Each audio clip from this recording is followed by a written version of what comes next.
This is John Brabs from RunMichigan.com here on October the 4th back in Rochester, Michigan at Antonio's.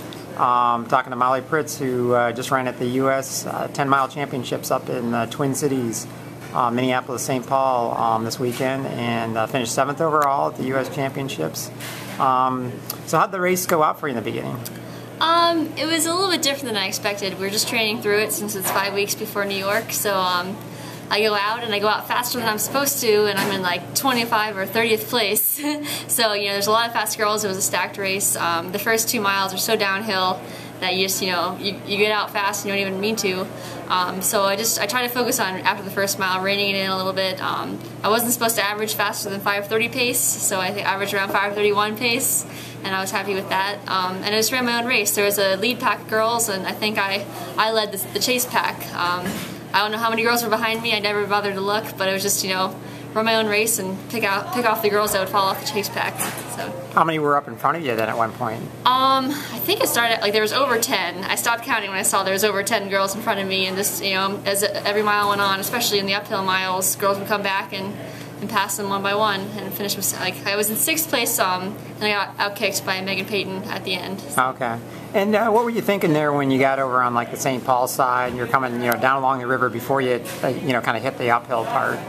I was thinking I was feeling great, you know, like I didn't think I felt like I was in marathon training, you know, and it just, I was rolling along, feeling comfortable, like I felt like I was almost conversational at times, and then, you know, started to feel a little tired, like you'd expect in a high mileage week, and just focused on, you know, keeping even splits and not getting ahead of myself, keep the big goal in mind in a couple weeks.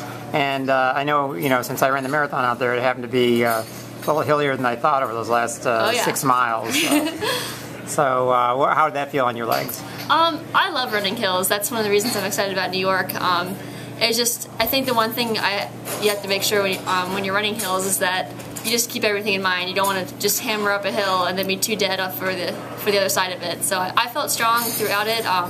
I never felt like I was pushing too hard on the hill, and that was where I was passing other women. So I was definitely happy with my uphill running performance. And did I understand right? You had to do 10 miles after that race then too? Yeah, it was a 24-mile day, so I had to do 4 miles before the race, do the 10-mile tempo, no faster than 5:30 pace, and then 10 miles around 6:40 pace afterwards. So it was a long day. I took a nap on the plane ride home.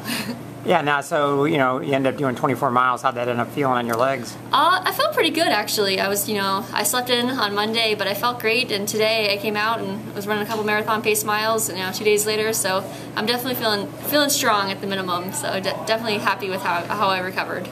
And I know that, I'm sure that helped out there since you had a chance to do your water stations and stuff like that too, probably, right? Oh yeah, exactly. Just practicing fluids right now. I picked up new bottles today for a simulator run on Sunday. So just getting used to taking in fluids when you're running hard. It's part of the marathon. Half of it's fitness and half of it's just knowing how to deal with nutrition. And what did you think overall of just I mean, I don't know how much you had a chance to look around when you were running the course, but what did you think of that area out there in Minneapolis, St. Paul? I think it's beautiful, you know, it's a beautiful area. I don't know, I'm partial to Michigan. I think it's a little bit prettier when I run along rather than just running out and back on the lakefront or on the river path there, but you know, it was a good experience. I'd never been to Minneapolis or St. Paul, so just, you know, taking in the scenery and enjoying a U.S. championship. Yeah, I mean, I know for myself, it just seems like a definitely very scenic area. It Absolutely. seemed like real nice course area out there. It didn't feel like you were in a big city, which is nice, you know, when you're running in a city. So yeah. Definitely a beautiful marathon. And it seemed like, I don't know about for the 10-mile championships, but I know for the marathon, it seemed like the elite staff did a great job out there. Oh, they treated us, you know, like superstars. It was great. Everything was taken care of. You know, everything was in great order. So, you know, just when everything runs smoothly, then you can just focus on your running, and that's exactly what we could do. So I was very happy. And now, with, like you said, with 5 weeks left, what other big training segments do you have here to get ready for New York? I have this week I have 10 miles of marathon pace, and then a 21-miler at a steady state effort. And then, you know, touch up on some speed next week, and it's really just, you know, getting in a few big workouts in the next 3 weeks before I taper down in the final 2 weeks. So seeing the end in sight makes me a little nervous, but I'm definitely excited that, you know, I'm feeling fit right now, feeling strong, and hopefully I can keep it rolling. All right, well, congratulations on your 7th place finish out there at the U.S. Championships, and looking forward to see how you do in New York. All right, thank you. All right, thanks.